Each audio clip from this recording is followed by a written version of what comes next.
Hello students, last lecture के अंदर हम लोग एटम के बारे में स्टडी कर रहे थे। लास्ट चैप्टर के अंदर हमने डिफरेंट एटॉमिक मॉडल्स के बारे में पढ़ा था।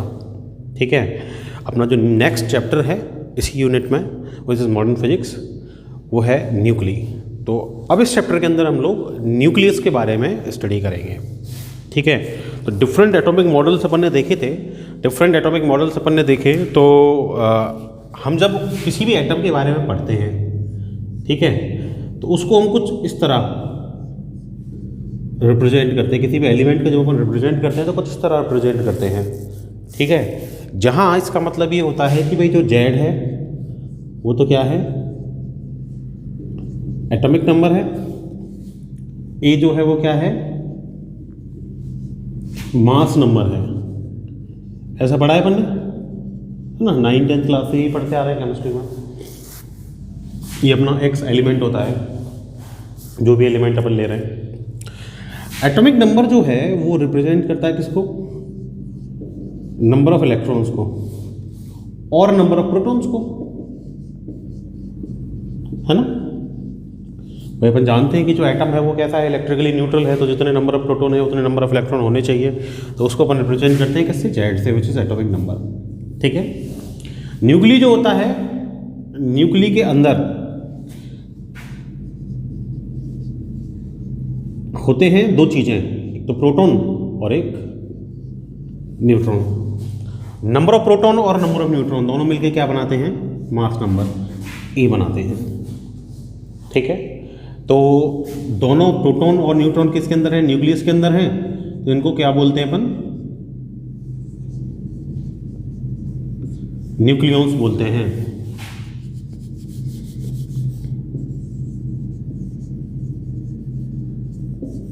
वो क्या बोल रहे हैं अपन, न्यूक्लियॉन्स बोल रहे हैं दोनों को। ठीक है, मतलब जो न्यूक्लियस के अंदर हैं वो क्या है, वो न्यूक्लियॉन्स हैं।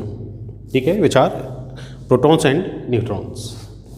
अच्छा, ऐसा नहीं है कि स्टार्टिंग से अपन ऐसा मानते आए थे कि स्टार्टिंग से अपन जेड को एटॉमिक नंबर बोल रहे थे, मतलब नंबर ऑफ इलेक्ट्रॉन्स को रिप्रेजेंट कर रहा था। ए जो है वो number of protons plus neutrons को रिप्रेजेंट कर रहा था। एक्चुअली में क्या है कि देखो, न्यूट्रॉन की जो डिस्कवरी हुई है वो तो 1932 में हुई है ना। अपन ने केमिस्ट्री के अंदर भी पढ़ा होगा कि भाई न्यूट्रॉन की जो डिस्कवरी हुई वो जेम्स चैडविक ने की, कब की, 1932 में। तो 1932 से भी तो पहले एटॉमिक मॉडल्स थे, और एटॉमिक मॉडल्स थे तो वो एटॉमिक मॉडल्स किस तरीके से थे, उनमें तो तब तक तो दो चीज़ों की डिस्कवरी हुई, प्रोटॉन और न्यूट्रॉन। इसका मतलब तब तक जो एटॉमिक मॉडल थे उनमें ओनली प्रोटॉन और इलेक्ट्रॉन की डिस्कवरी हुई। तो तब तक जो एटॉमिक मॉडल्स थे उनके पास ओनली क्या थे, प्रोटॉन्स और इलेक्ट्रॉन्स, न्यूट्रॉन्स के बारे में बात ही नहीं होती थी। तो न्यूट्रॉन की डिस्कवरी से पहले अपने पास एटॉमिक स्ट्रक्चर के लिए चलती थी प्रोटॉन इलेक्ट्रॉन हाइपोथेसिस। भाई दो ही पार्टिकल के बारे में बात करते थे अपन उससे पहले, प्रोटॉन के बारे में, इलेक्ट्रॉन के बारे में। ठीक है, तो प्रोटॉन इलेक्ट्रॉन हाइपोथेसिस जो है वो एग्जिस्टेंस में थी, 1930 के आसपास रखी गई है। ठीक है, ये जो हाइपोथेसिस है ये क्या कहती थी, ये हाइपोथेसिस ये कहती थी कि भाई न्यूट्रॉन तो है ही नहीं, है ना, तब तक बात ही नहीं करी अपन ने न्यूट्रॉन की। ठीक है, अब मान लो अपने पास क्या है, कोई सबस्टेंस है। ठीक है, तो वो जो सबस्टेंस है उसके अंदर ए जो है वो मास नंबर है और जेड लेट एटॉमिक नंबर है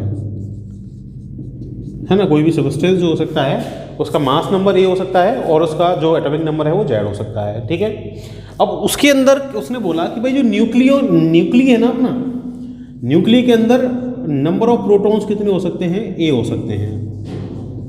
ठीक है, नंबर ऑफ प्रोटॉन्स जो हैं वो हो सकते हैं ए। और उसने बोला कि भाई उस हाइपोथेसिस में बताया गया कि भाई जो नंबर ऑफ इलेक्ट्रॉन्स है ना वो न्यूक्ली के अंदर वो हो सकते हैं ए माइनस जेड। ठीक है, अपन क्या बोल रहे हैं भाई, ए को मास नंबर बोल रहे हैं, जेड को एटॉमिक नंबर बोल रहे हैं। तो ए तो नंबर ऑफ प्रोटॉन्स को डिनोट कर रहा है और ए माइनस जेड डिनोट कर रहा है किसको, नंबर ऑफ इलेक्ट्रॉन्स को। न्यूट्रॉन तो है ही नहीं। अब देखो अपन को पता है कि भाई जो एटम है ना वो एटम तो कैसा है, न्यूट्रल। एटम इलेक्ट्रिकली कैसा है, न्यूट्रल है।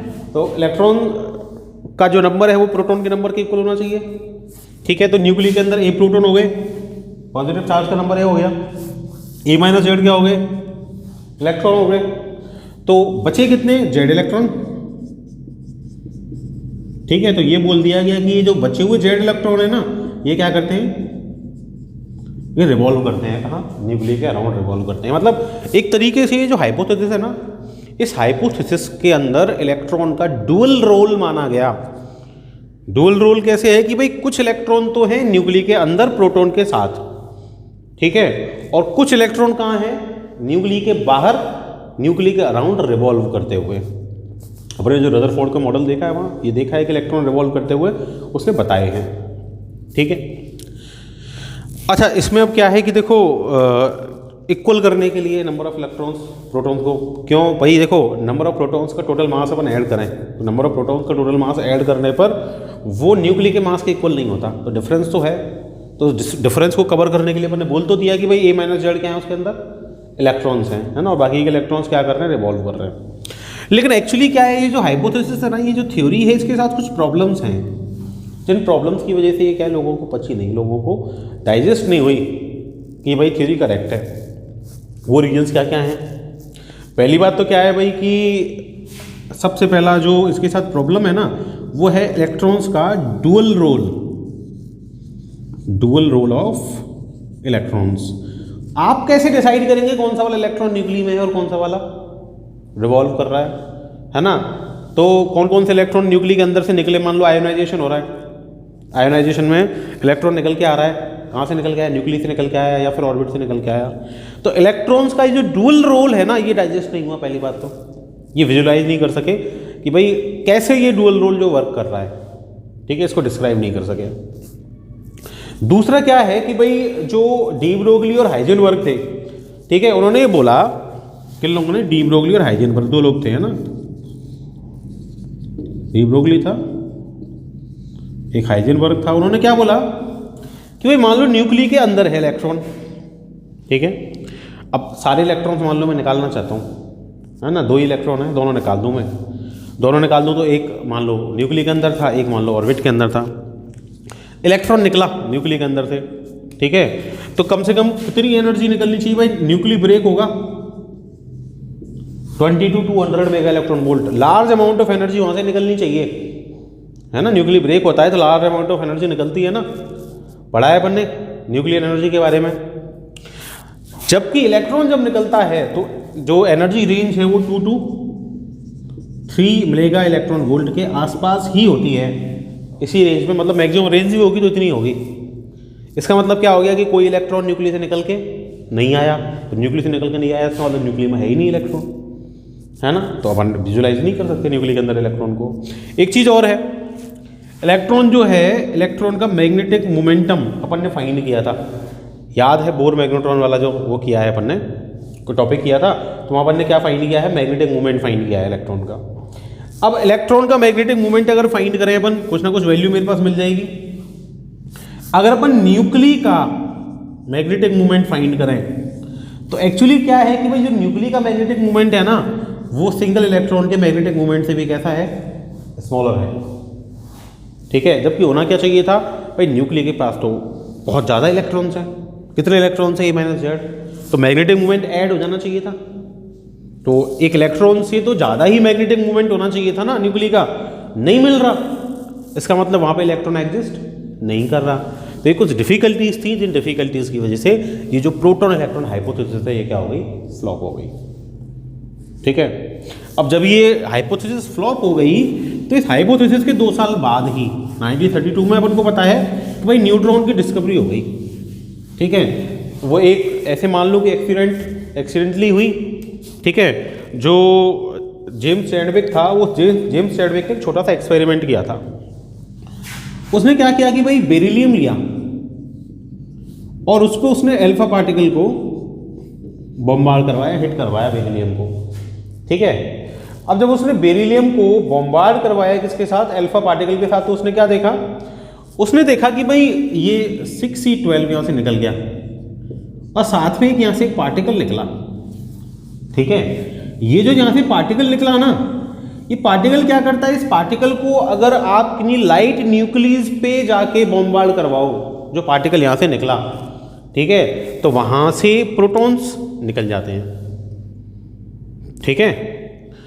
अब ये जो पार्टिकल यहाँ से निकला, ये पार्टिकल भाई इनिशियली तो चैडविक को ऐसा लगा था कि ये जो पार्टिकल यहाँ से निकला है ना, ये क्या है, ये फोटोन है, है ना, क्योंकि जनरली अपन ये मान के चल रहे थे कि भाई एक्चुअली में क्या हुआ कि वो एक्साइट हो गया, इलेक्ट्रॉन एक्साइट हो गया, उसने एनर्जी ली थी, ऊपर चला गया हायर एनर्जी स्टेट में, लोअर एनर्जी स्टेट में आया तो उसने क्या निकाल दिया, फोटोन निकाल दिया। लेकिन उसने क्या किया कि भाई ये जो पार्टिकल था ना, इसकी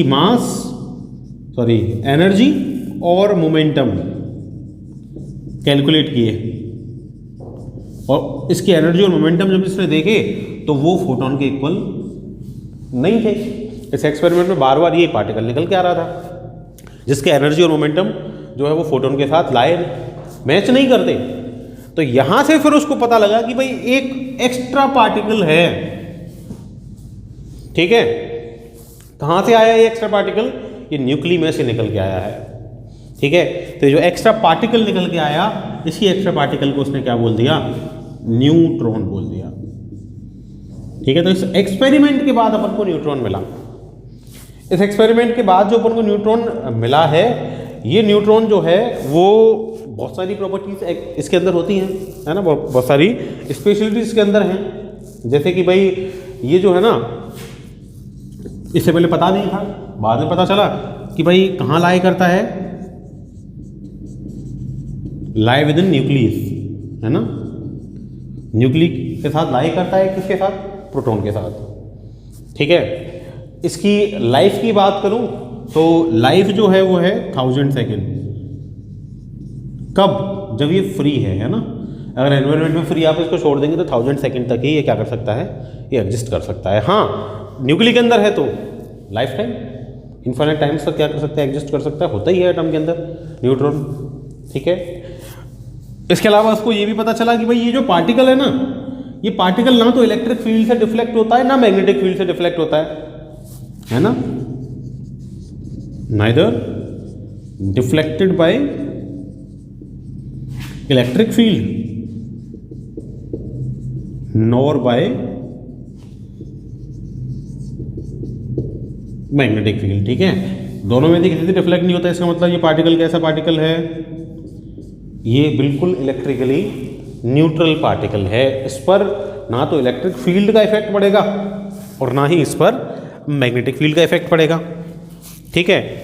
इसका मास देखा गया कि भाई मास कितना है, तो रफली इक्वल टू प्रोटॉन के ऑलमोस्ट इक्वल ही है, ठीक है। 1.67 × 10⁻⁻27 kg इसका अपन को क्या मिल गया? मास मिल गया, ठीक है।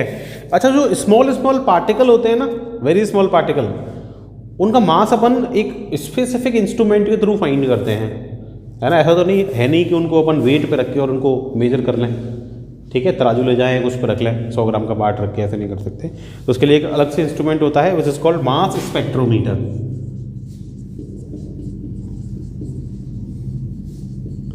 ठीक है। ये क्या काम आता है? Use to measure mass of small particles, ठीक है। अभी जो न्यूट्रॉन अपन को मिला है, ये न्यूट्रॉन जो है वो अगर फ्री है तो स्टेबल नहीं है। बोल रहा हूँ मैं 1000 सेकेंड इसकी लाइफ है जब फ्री है ये। हाँ, न्यूक्ली के अंदर है तो ये स्टेबल है बिल्कुल, ठीक है। तो neutron is stable with in the nuclei, not outside the nuclei. तो क्या हुआ कि भाई जब न्यूट्रॉन मिल गया तो फिर ये जो अभी चलती है करंट, हाइपोथेसिस कौन सी? प्रोटॉन न्यूट्रॉन हाइपोथेसिस, ये एग्जिस्टेंस में आ गई। तो इसके बारे में तो अपन को पता ही है कि भाई जेड एक्स से मास नंबर और एटॉमिक नंबर, ठीक है। ये number of protons plus number of neutrons, ये number of protons equal to number of electrons, ठीक है। तो ये जो न्यू वाली थ्योरी है, प्रोटॉन न्यूट्रॉन हाइपोथेसिस, ये अभी अपनी एग्जिस्टेंस में है और ये वर्क कर रही है, ठीक है। हाइपोथेसिस है ना, चेंज हो सकती है, फ्यूचर में कुछ और मिल जाएगा तो उसके अकॉर्डिंग चेंज हो जाएगी, ठीक है। अब देखो जो अपनी पीरियोडिक टेबल है, पीरियोडिक टेबल के अंदर अपन ने एलिमेंट्स को अरेंज किया है, ठीक है। तो वो जो एलिमेंट्स अपन ने वहाँ अरेंज किए हैं, तो काफ़ी सारे एलिमेंट्स अपन को नेचर में मिलते हैं, है ना। एक ही एलिमेंट्स की बहुत सारी फॉर्म भी अपन को नेचर में मिलती हैं, ठीक है।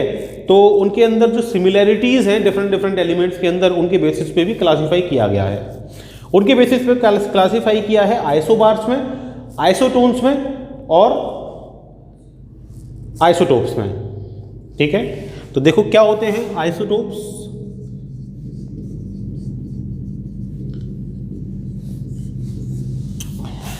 आइसोटोप्स अपने वो एलिमेंट्स होते हैं जिनका एटॉमिक नंबर तो सेम है लेकिन मास नंबर कैसा है, डिफरेंट है, ठीक है। एटॉमिक नंबर कैसा है, सेम, और मास नंबर कैसा है, डिफरेंट है। अच्छा देखो एक्चुअली में क्या है कि एटॉमिक नंबर सेम होने का मतलब है नंबर ऑफ इलेक्ट्रॉन सेम है ना, नंबर ऑफ इलेक्ट्रॉन्स का सेम होना। इलेक्ट्रॉन क्या डिसाइड करते हैं, किसी भी सब्सटेंस के अंदर जो इलेक्ट्रॉन्स हैं ना वो उसकी बैलेंस ही डिसाइड करते हैं। पता है ना अपन को केमिस्ट्री में जो अपन भाई सारी जो रिएक्शंस होती हैं वो किससे होती हैं, बैलेंसी से। भाई रिएक्शंस कौन डिसाइड करती है, बैलेंसी तो डिसाइड करती है। और बैलेंसी को कौन डिसाइड करता है, इलेक्ट्रॉन डिसाइड करते हैं। इसका मतलब एक तरीके से नंबर ऑफ इलेक्ट्रॉन्स जो है ना वो केमिकल रिएक्शन को डिसाइड करते हैं या केमिकल प्रॉपर्टीज को डिसाइड करते हैं, कौन किसके साथ कैसे रिएक्ट करेगा, है ना, उसको नंबर ऑफ इलेक्ट्रॉन्स डिसाइड करेंगे। मास जो है वो किसको डिसाइड करता है, mass number of proton plus electron, वो मास हो गया टोटल। मास डिसाइड करता है किनको, फिजिकल प्रॉपर्टीज को, है ना, वेट वगैरह ये सब फिजिकल प्रॉपर्टीज हो गई। इनको कौन डिसाइड करेगा, इनको मास डिसाइड करेगा, ठीक है।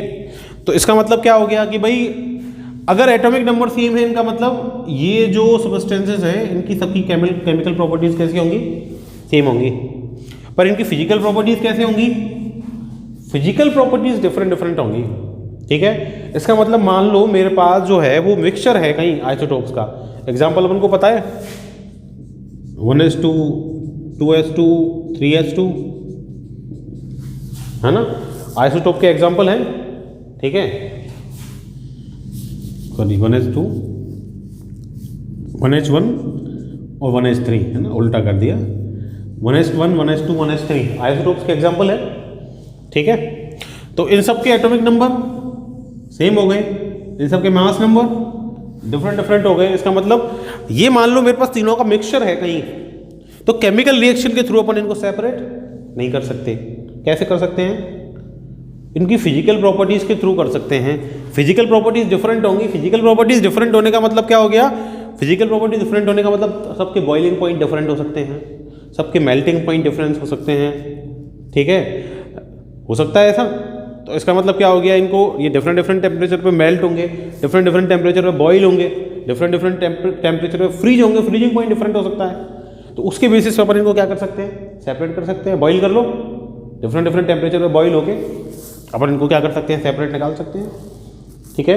तो आइसोटोप्स की मैं बात कर रहा था। आइसोटोप्स क्या हो गए, आइसोटोप्स वो हो गए जिनका एटॉमिक नंबर क्या है, सेम है, और मास नंबर क्या है, डिफरेंट है, ठीक है। दूसरे टाइप के जो अपने सब्सटेंस हो गए वो हो गए अपने आइसोटोन्स, ठीक है। तो आइसोटोन्स क्या हो गए, आइसोटोन्स हो गए जिनका सेम नंबर ऑफ न्यूट्रॉन्स हैं बट इलेक्ट्रॉन और प्रोटॉन का नंबर कैसा है, डिफरेंट है। न्यूट्रॉन सेम, इलेक्ट्रॉन और प्रोटॉन का नंबर कैसा है, वो डिफरेंट है, ठीक है। अब देखो इलेक्ट्रॉन प्रोटॉन डिफरेंट है, न्यूट्रॉन का सेम है, तो भाई मास नंबर भी डिफरेंट होगा, मास नंबर भी डिफरेंट होगा, और जो एटॉमिक नंबर है वो भी कैसा होगा, वो भी डिफरेंट होगा ना। तो मास नंबर और एटॉमिक नंबर जब डिफरेंट होंगे तो इसका मतलब क्या हो गया, इसका मतलब ये हो गया कि भाई इनके अंदर, अच्छा न्यूट्रॉन्स का नंबर सेम हो सकता है ना। जैसे क्या हो गया कि भाई 1s3 और 2he4, ठीक है, number of neutrons 2, number of neutrons 2, ठीक है। लेकिन इनकी ना तो केमिकल प्रॉपर्टीज मैच कर सकती, ना इनकी फिजिकल प्रॉपर्टीज मैच कर सकती, ठीक है। दोनों ही क्या होंगी, डिफरेंट हो जाएंगी, ठीक है। तो आइसोटोन्स कौन हो गए, आइसोटोन्स वो हो गए जिनकी केमिकल प्रॉपर्टीज और फिजिकल प्रॉपर्टीज क्या होती है, डिफरेंट डिफरेंट होती है। इलेक्ट्रॉन प्रोटॉन दोनों का नंबर कैसा होता है, डिफरेंट डिफरेंट होता है। ठीक है। अच्छा, दूसरा जो अपना हो गया वो हो गया, थर्ड जो हो गया वो हो गया आइसोबार। आइसोबार वो हो गए जिनका मास नंबर सेम है। ठीक है, मास नंबर सेम है और एटॉमिक नंबर डिफरेंट डिफरेंट हो गया। ठीक है, जैसे कि मान लो कार्बन 14 है, नाइट्रोजन 14 है ना, 6C14।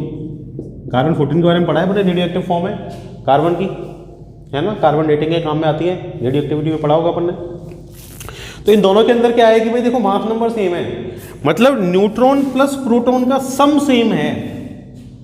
ठीक है, बाकी कुछ भी सेम नहीं है, मतलब न्यूट्रॉन प्लस प्रोटॉन को ऐड कर देना तो टोटल क्या हो जाता है, सेम हो जाता है, बाकी को सेम नहीं है। तो मास सेम है, केमिकल प्रॉपर्टीज तो डिफरेंट डिफरेंट ही होंगी, क्यों, क्योंकि एटॉमिक नंबर डिफरेंट है, तो केमिकल प्रॉपर्टीज कैसे होंगी इनकी, डिफरेंट डिफरेंट होंगी।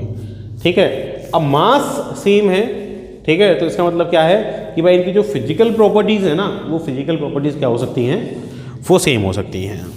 ठीक है, तो ये होते हैं अपने आइसोबार्स। ठीक है, अब देखो बहुत छोटे छोटे पार्टिकल होते हैं, है ना, material particles, electron, proton, neutron, उनसे भी छोटे पार्टिकल्स का आप मिल गए हैं अब तो, जैसे क्वार्क पार्टिकल मिल गए। ठीक है, तो बहुत छोटे छोटे जो पार्टिकल्स होते हैं उनको अपन केजी में मेजर ना करके अपन ने देखा है AMU में मेजर करते हैं अपन, है ना, विच is called atomic mass unit.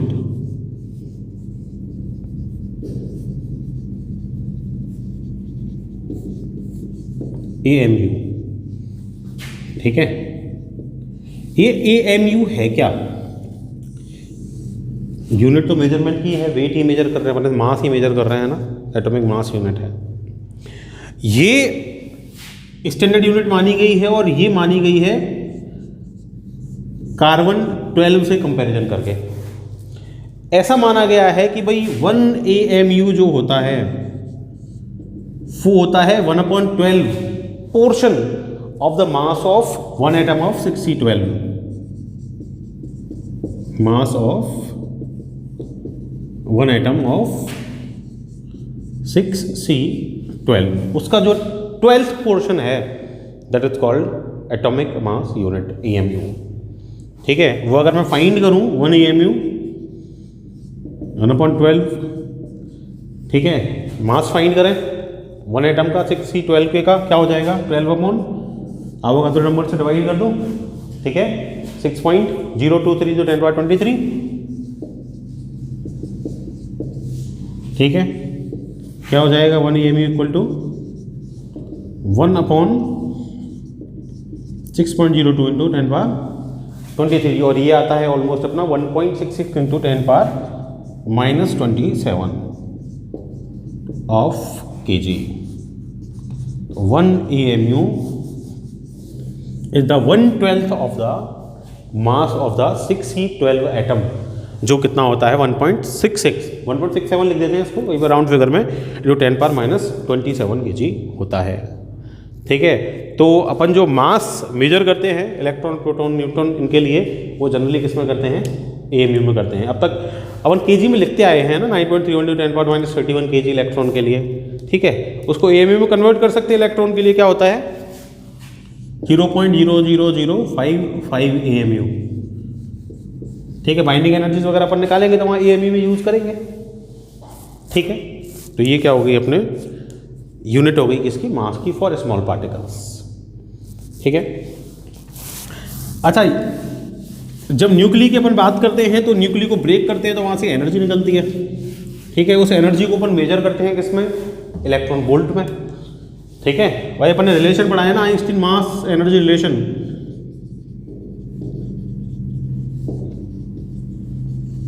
Einstein mass energy relation पढ़ाया ना अपन ने, क्या कहता है, इक्वल टू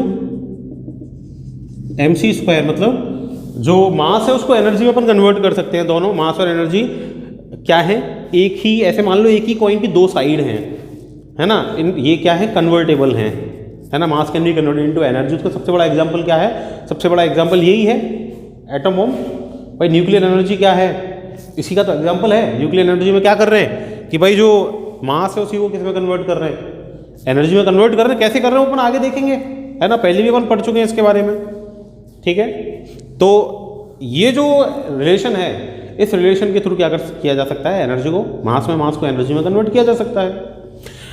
अब मास को तो अपन ए भी मेजर कर लेते हैं, लेकिन यहाँ से जो एनर्जी मिलती है अपन को उसको इलेक्ट्रॉन वोल्ट या मेगा इलेक्ट्रॉन वोल्ट में अपन मेजर करते हैं, ठीक है। तो 1 इलेक्ट्रॉन वोल्ट की अगर मैं बात करूं, जब मैं यूनिट बोलता हूं कि भाई 1 इलेक्ट्रॉन वोल्ट एनर्जी, तो उसका मतलब क्या होता है। 1 इलेक्ट्रॉन वोल्ट एनर्जी वो एनर्जी हो गई जो कोई भी इलेक्ट्रॉन कंटेन कर सकता है। Energy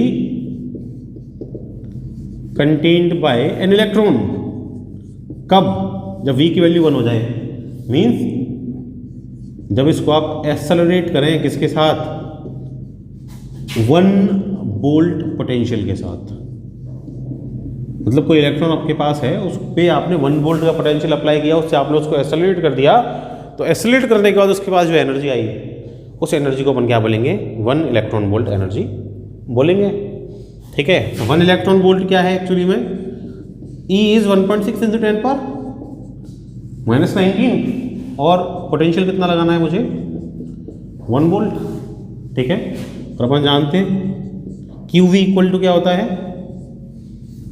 work done which is energy, उसकी यूनिट क्या है, जूल। मतलब 1 इलेक्ट्रॉन वोल्ट क्या हो जाएगा, 1 इलेक्ट्रॉन वोल्ट हो जाएगा 1.6 × 10⁻⁻19 जूल। मेगा में निकालूं तो मेगा 10⁻6 होता है,